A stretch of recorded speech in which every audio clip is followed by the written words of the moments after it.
మేషరాశి వారికి ఇప్పుడు ప్రస్తుతం ఉన్నటువంటి గోచారంలో గ్రహాలన్నీ కాల్సర్ప యోగంలో ఉన్నాయి. గోచారంలో గుర్తుపెట్టుకోండి. అదేవిధంగా మీ యొక్క రాశి నుంచి లేదా మీ లగ్నం నుంచి పంచమ స్థానంలో కేతువు యొక్క సంచారం జరుగుతూ లాభంలో రాహున్నాడు.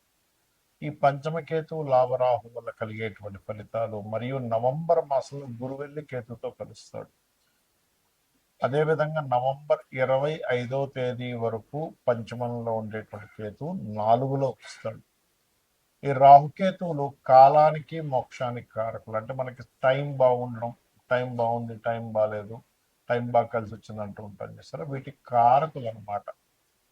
కాబట్టి ఈ యొక్క గ్రహాల యొక్క స్థితిగతులు గోచారంలో ఏ రకంగా మీకు ఫలితాలు ఇవ్వనున్నాయి, ఏ దేవతా ఆరాధన చేయాలి, ఎటువంటి విషయాల పట్ల మీరు జాగ్రత్త వహించాలి అనేటువంటి అంశాలు చెప్తుంది నేనైనప్పటికీ చెప్పిస్తుంది సాక్షాత్ లలిత అమ్మవారిగా భావిస్తూ ఆ లలితాంబిక అమ్మవారి యొక్క అనుగ్రహం మీకు పరిపూర్ణంగా కలగాలని మనస్ఫూర్తిగా కోరుకుంటూ, ఇక్కడ ఎప్పుడైతే పంచమ స్థానంలో ఉన్నాడో కేతువు మీరు చూడండి, పంచమంలో కేతు ఉంటూ లాభస్థానంలో రాహు ఉంటూ గ్రహాలన్నీ కూడా మీకు ఈ మధ్యలోనే ఉన్నాయి. అంటే మీ లాభం నుంచి పంచమం వరకు ఉన్నాయి గ్రహాలన్నీ కూడా. సెప్టెంబర్ 15 దాటిన తర్వాత నుంచి స్లోగా మార్పులు వస్తాయి. అంటే అక్టోబర్ 15 నుంచి ఇంకా పూర్తిగా మారిపోతాయి బయటికి. అక్టోబర్ 15 నుంచి రవి ఉంటాడు సింహరాశి నుంచి తన రాశిలో కేతువుతో కలిసి ఉండి పక్కకు వెళ్తాడు. అయితే సెప్టెంబర్ 15 నుంచి మాత్రం మీకు అక్కడ ఏంటంటే రవి కేతువుల యొక్క కలయిక అనేటువంటిది, అంటే రాహుకేతువులతో ఏ గ్రహం మీకు ఎలా కలవడం వల్ల ఇచ్చే ఫలితాలు అనేటువంటివి చూసుకున్నట్లయితే, పంచమంలో ఉండే కేతువుని ముందుగా పంచమంలో కేతు ఉన్నందుకు కొంత ఈ షేర్ మార్కెట్ అనుకోండి, స్నేహితుల మూలంగా అనుకోండి, మరియు అదేవిధంగా ప్రేమ వ్యవహారాలకు సంబంధించినటువంటి అంశంలోని కాస్త జాగ్రత్తగా ఉండాలి అనేటువంటి చాలా స్పష్టంగా చూపిస్తుంది. అలాగే ఎప్పుడైతే ఈ రవిని కనెక్ట్ అవుతాడో సెప్టెంబర్ 15 నుంచి అక్టోబర్ 15 మధ్యలో, జూన్ జూలై ఆగస్ట్ 15 నుంచి సెప్టెంబర్ 15 మధ్యలో ఎప్పుడైతే ఈ రవి కేతుతో కనెక్ట్ అవుతాడో అది ఒక రకంగా చెప్పాలంటే ఉపాసనా సమయంగా చెప్పుకోవచ్చు మీకు. దాని తర్వాత నవంబర్ 1 నుంచి నవంబర్ 25 వరకు గురుకేతువులు కలుస్తారు. సో ఈ 2 నెలలు ఈ సమయాల్లో మీకు ఉపాసనకి మంచిది. గురువెల్లి కలిసినందుకు కొంత సంతాన సంబంధించిన విషయంలో ఇబ్బంది ఉండేటువంటి ఇబ్బంది తగ్గిస్తాడు.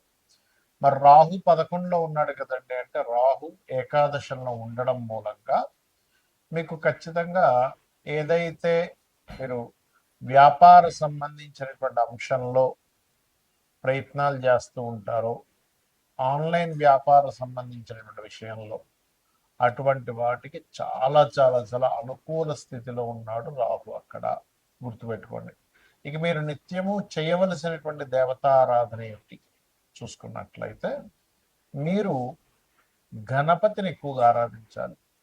ఉదయం నిద్రలేచిన వెంటనే కాసేపు గణపతి ధ్యానం చేసుకోవడము, పూజలో ముఖ్యంగా గణపతిని ముందే పూజ చేయాలని చెప్తున్న శాస్త్రం. సూర్య భగవానుడికి తప్పకుండా మీరు కనుక అర్ఘ్యం నిత్యము వదిలినట్లయితే మీ యొక్క జీవితం అనేటువంటిది ఖచ్చితంగా 100% మాకు ఒక మంచి మలుపు తిరగడం జరుగుతుంది. ఇక్కడ మనం చాలాసార్లు చాలా సందర్భాల్లో చెప్పడం జరిగింది, ఈ రాహుకేతువులు కాల్సర్ప యోగాన్ని జన్మజాతకంలో కనుక ఉన్నట్లయితే ఏమి పట్టించుకోకండి, గోచారంలో ఉన్నప్పుడే అది దేశకాల పరిస్థితుల మీద మనుషుల్ని చూపిస్తుంది అని కదా. చాలా ఉదాహరణలు కూడా చెప్పాను. చిరంజీవి గారు పెద్ద పెద్ద ఇప్పుడు ఒక దాదాపుగా 170 మంది ప్రెసిడెంట్ల జాతకాల్లో కాలసర్ప యోగం ఉంది అని. ఇది జన్మజాతకంలో ఉంటే మనందరం ఏంటంటే కాలసర్ప యోగం ఉంది, జీవితం ఏమైపోతుందేమో అనుకుంటూ ఉంటాం. మెగాస్టార్ చిరంజీవి కూడా ఉందని చాలాసార్లు చెప్పాను. కాబట్టి ఇది ఎందుకు గుర్తు చేస్తున్నా అంటే, నేను మీకు గోచారంలో కాలసర్ప యోగం రావడం వేరు, జన్మజాతకానికి రావడం వేరు. గోచారంలో వచ్చినప్పుడు జన్మజాతకం మీద కొంత పర్సెంట్ పడుతుంది, ఒక 10 to 15%. దేశకాల పరిస్థితుల మీద 85% పడుతుంది దాని ఎఫెక్ట్ అనేది. అందుకే మనం ఇప్పుడు చూస్తున్నాం ఈ యుద్ధాలు అనుకోండి, ఇవన్నీ కూడా. అయితే ఇక్కడ ఎప్పుడైతే ఈ గ్రహాలన్నీ కూడా ఈ కాలసర్ప యోగంలోకి వస్తున్నాయో, దీని గురించి మీరు ఏం భయపడకండి. ఇది ఓన్లీ 10 to 15% నేను చెప్పిన రెమెడీ చేసుకుంటే సరిపోతుంది. ఏది పర్సనల్ చార్ట్ విషయంలో. కానీ దేశకాల పరిస్థితుల్లో దీని యొక్క ప్రభావం ఉంటుంది.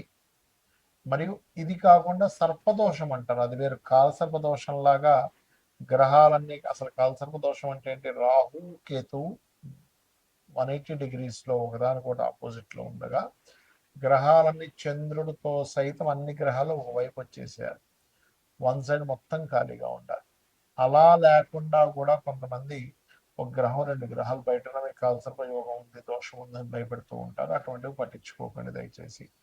ఒకవేళ మీకు అంతగా కాలసర్ప యోగం ఉందని భయం వేస్తూ ఉన్నట్లయితే చక్కగా మీరు కాళహస్తికి వెళ్ళి స్వామివారిని దర్శనం చేసుకుని అక్కడ రాహుకేతు పూజ చేసుకోండి. లేదా మీ ఇంటికి దగ్గరలో రావి చెట్టు కింద సర్పాలు ప్రతిష్ఠ చేసిన ఉన్నట్లయితే వాటి మీద పసుపు కుంకుమ గంధం కలిపిన వాటర్ వేయండి, సరిపోతుంది. అయితే ఈ నార్మల్ సర్పదోషాలు ఏమిటి చూసుకున్నట్లయితే, శనికేతువులు సర్పదోషం కలిసి ఉంటాయి. దీనికి ఏం చేయాలి పరిహారం కూడా చెప్తాను. కుజరాహువులు, శుక్రకేతువులు, రవిరాహువులు, శని రవి, కుజాబుధ, అదేవిధంగా బుధుడు కేతు, అది స్వల్పమే, పెద్ద కాదు. ఈ రకంగా కొన్ని కాంబినేషన్స్ ఉంటాయి. చంద్రుడు రాహు, అదేవిధంగా శని రాహు, స్తపత యోగం కూడా అంటూ, స్తపత దోషం అని కూడా అంటూ ఉంటారు, యోగము దోషము రెండు అంటూ ఉంటారు. ఈ రకంగా ఇది కూడా ఇస్తుంది. ఇది సర్పదోష సంబంధించిన కాంబినేషన్స్. దీనికి ఏం చేయాలి అంటే, మీకు దగ్గరలో ఇప్పుడు ఆలయాల్లో చూడండి రావి చెట్టు ఉంటుంది, రావి చెట్టు కిందని సర్ప ప్రతిష్ఠ చేసి ఉంటాయి. అక్కడికి వెళ్ళి వాటి మీద పసుపు కుంకుమ గంధం కలిపిన నీటిని అభిషేకంగా వేసి ఒక 11 ప్రదక్షిణాలు కానీ 21 కానీ 41 కానీ చేసి ఆలయంలో ఒక 5 నిమిషాలు కూర్చోండి. మీకు ఆ దోషం ఏదైతే ఉందో తొలగిపోతుంది. అందరూ చేయవలసింది, ఎందుకంటే కాలసర్ప యోగంలో గ్రహాలన్నీ ఉన్నాయి కాబట్టి.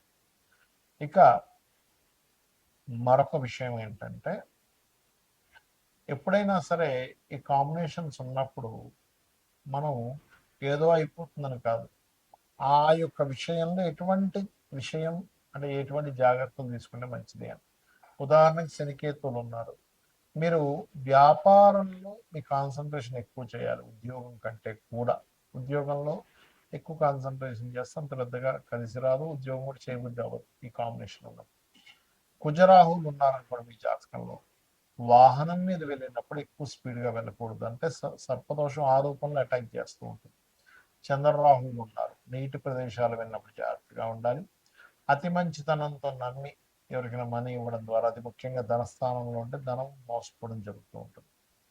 అలా కాకుండా కుజబుద్ధులు ఉన్నారు, మనకు ఒక్కొక్కసారి అవతల వాళ్ళతో మనకి ఎటువంటి పని ఉంది, రిలేషన్ ఉంది, ఏమి తెలుసుకోకుండా ఆర్గ్యూ చేస్తూ ఉంటాం. ఆర్గ్యుమెంట్ జోలికి వెళ్లకుండా ఉండగలిగితే మీకు ఈ సర్పదోషం అనేటువంటిది ఇబ్బందిని ఇవ్వదు, గుర్తుపెట్టుకోండి. అలాగే శుక్రకేతువులు, అమ్మవారి ఆరాధన చేస్తే ఈ దోషం పోతుంది, సర్ప ఆరాధన చేస్తే పోతుంది, లేదా సర్ప ప్రతిష్ఠ చేసినా సరే పోతుంది. వీటన్నిటికీ కూడా సర్ప ప్రతిష్ఠ చేయాల్సిందే. అయితే ఇక్కడ రాహుతోని కేతుతోని కాంబినేషన్ కనుక ఉన్నట్లయితే మరింత ఎక్కువగా ఉంటుంది, ప్రబలంగా. అదేవిధంగా రాహు మేషరాశిలోని లేదా సింహరాశి, వృశ్చిక రాశిలో ఉన్న సర్పదోషంగా చెప్తూ ఉంటారు. సింహరాశిలో ఉంటే పితృదోషంగా చెప్తూ ఉంటారు. రాహు కానీ శని కానీ కలిసి ఉంటే ఇంకెక్కువ పితృదోషంగా చెప్తూ ఉంటారు. అలాంటప్పుడు అటువంటి పితృదోషాలు ఉన్నా కూడా స్త్రీ జననం జరిగితే దోషం పోతుంది. ఒక్కొక్క దానికి ఒక్కొక్క ఎగ్జంప్షన్ అనేటువంటిది ఉంది. ఏమి చేస్తే ఏమి క్లియర్ అవుతుంది, లైఫ్లో ఎటువంటి మలుపు తిరిగినప్పుడు ఎటువంటి ఫలితాలు వస్తాయి అనేటువంటిది. రవిరాహుల కాంబినేషన్ ఉన్నప్పుడు ఎక్కువగా ఈ ఫుడ్ విషయంలో జాగ్రత్త పడాలి. అంటే మనం తీసుకునేటువంటి ఫుడ్ ఎలాంటిది తీసుకుంటున్నాం, ఎందుకంటే ఇది డైజెషన్ సిస్టమ్ని పాడు చేసుకుంటూ వెళ్తూ ఉంటుంది ఆ దోషం అనేటువంటిది. ఆ రకంగా శని, ఒక్కొక్క గ్రహము ఒక్కొక్క ఫలితాలను ఇవ్వడం. శని రాహువులు అంటే ఇదేంటంటే, శని రాహువులు ఉన్నప్పుడు చిన్న స్టేజ్ నుంచి ఎదుగుతూ ఉంటాడు, పట్టుదలతో వెళ్తూ ఉన్నట్లయితే బాగుంటుంది, కానీ జాబ్లోనే ఎక్కువగా ఇక్కడ సక్సెస్ అవుతూ ఉంటాడు. ఈ రకంగా సర్పదోషం అంటే మీది ఏదైనా ఒక గ్రహం కేతు కలిసి ఉన్నప్పుడు ఆ పర్టికులర్ మహాదశల్లో, ఆ అంతర్దశల్లో ఎక్కువగా సర్ప సంబంధించినవి చేసుకోవాలి. ఇందులో ఏమండి నాకంత స్తోమత లేదు, సర్పప్రతిష్ఠ చేయలేను, మాకు దగ్గరలో ఆలయాలు కూడా లేవు అన్నప్పుడు గరుడ పురాణం గనక చదివినా విన్నా మంచి ఫలితాలు ఉంటాయి. ఇప్పుడు మీకు చదవలేరు, యూట్యూబ్లోకి వెళ్ళి సామవేదం గారితో ఇంకెవరిదో మంచి మంచి ప్రవచకులు ఉన్నారు, వారిది కనుక మీరు తీసుకుని గరుడ పురాణం విన్నా కూడా ఈ సర్పదోషం అనేటువంటి తొలగిపోతుంది, గుర్తుపెట్టుకోండి. అలాగే ఈ దేశకాల పరిస్థితుల వల్ల కూడా ఇక్కడ ఎప్పుడైతే ఈ కాలసర్ప యోగంలో ఉన్నాయో విపరీతమైన వర్షాలు, జల ప్రళయాలు, వైరస్లు, మరియు అదేవిధంగా ఈ నోట్ల రద్దు, ఈ కరెన్సీ రూపు మారడం, రద్దు కంటే కూడా చెప్పాలంటారు, కరెన్సీ రూపు మారడం, డిజిటలైజ్డ్కి ఎక్కువగా ప్రాధాన్యత ఇవ్వడం, కోర్టు కొన్ని కొన్ని విషయాల్లో అసలు ఏమిటి, అసలు ఇట్లాంటి తీర్పులు ఇస్తుంది ఏంటి అని ఆశ్చర్యపోయేటువంటివి కొన్ని. ఎలా అంటే మనకి రిజర్వేషన్స్ కూడా మార్పు రావడం అనేటువంటిది జరగనుంది. ఎందుకంటే కాలంలో ఎప్పుడు చూడనటువంటి కాంబినేషన్స్ వస్తున్నాయి, అందుకని ఇటువంటివన్నీ కూడా జరుగుతాయి. బికాజ్ ఆఫ్ ఇక్కడ ఈ కేతు ఎప్పుడైతే పంచమ స్థానంలో ఉన్నాడో ఈ సంవత్సరానికి రాజు గురువు అవుతున్నాడు, కేతుతో కలుస్తున్నాడు. కాబట్టి మన యొక్క ఏవైతే మనం రాసుకున్న రాజ్యాంగంలో అనేకమైనటువంటి మార్పులు జరగనున్నాయి.